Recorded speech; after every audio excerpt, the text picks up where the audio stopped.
What's up everyone, it's this guy and I'm coming in today with a very quick tutorial on how to replace the batteries on a Toyota Wireless Key Fob. So if you happen to be a Toyota owner with a wireless key fob, this video will walk you through replacing the battery.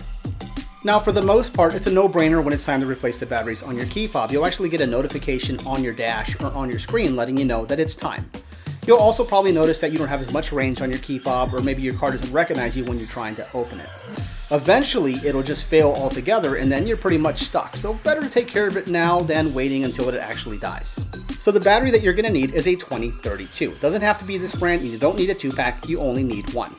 And even though it's not absolutely necessary, I'm gonna use this tiny little flathead screwdriver for one of the steps. So the good news is that it's really easy to do this.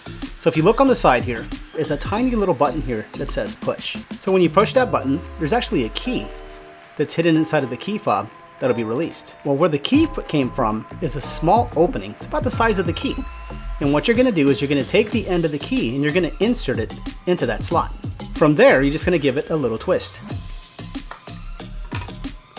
And what that does is it allows you to open and gain access.